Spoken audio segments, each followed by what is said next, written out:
This morning I want to talk about football. I'm not running a football newsletter, but I do think we need to talk about what happened at the World Cup. It tells you everything that you need to know about Donald Trump. The American striker FIFA Balogun was sent off during the match against Bosnia. His foot came down on an opponent's ankle and the referee had it reviewed on the video and then gave him a red card. Under FIFA rules, that means an automatic one-game suspension. So that means that Balogun would miss the match against Belgium. And that is the rule, and that is how it has worked for every one of the 189 red cards in World Cup history, except for two. One was a guy in 1962, but that was more than 60 years ago, even before those automatic bans existed. The other one is Balogun, and that was this Sunday. And between the red card and the reversal, Trump made 3 phone calls to FIFA President Infantino. And FIFA cited Article 27 of its disciplinary code, but it gave no explanation. And people have asked over and over again, but it published no reasoning. And all the other 11 players sent off at this tournament, they all served their suspensions. But only one American player with a red card, Balogun, will play today against Belgium because the American president intervened. UEFA, and that is the Europeans in football, while FIFA is the worldwide organization.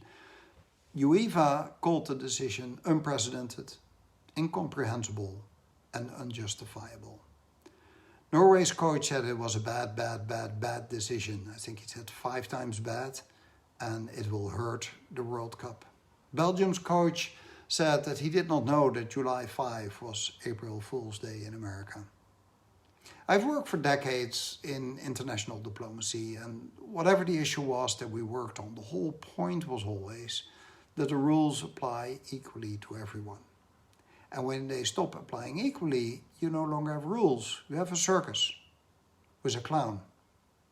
And that is what FIFA produced on Sunday, a performance of rules. The forms were observed, Article 27 was cited, no process was visibly broken, but the outcome was determined before the process began because a president made 3 phone calls and the answer changed.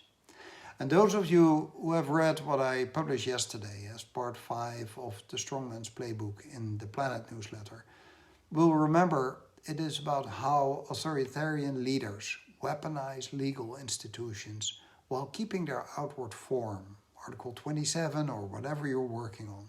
They do not abolish courts. They make sure that the courts understand what outcomes are expected. And this works in Washington, and apparently it now also works at the FIFA headquarters in Zurich in Switzerland. And here's the part that should bother American football fans most of all.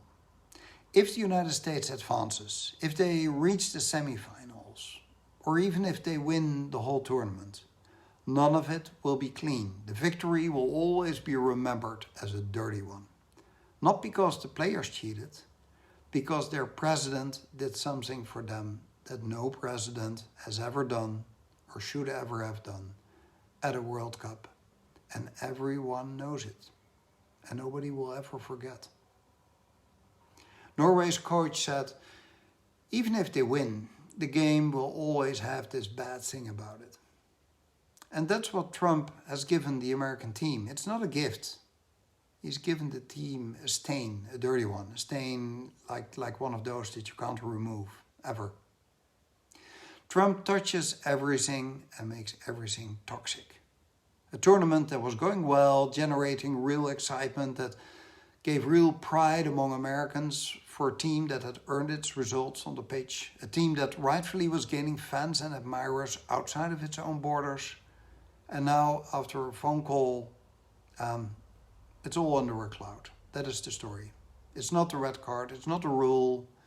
The story is that one person decided the rules did not apply and that an institution gave in. We've seen this story before, over and over again, and we will see it again.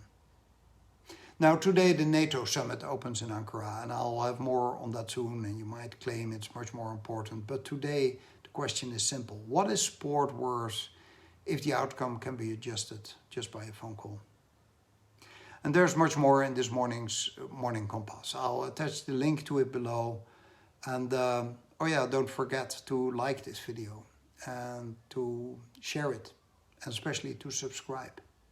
Thanks so much. Have a good day.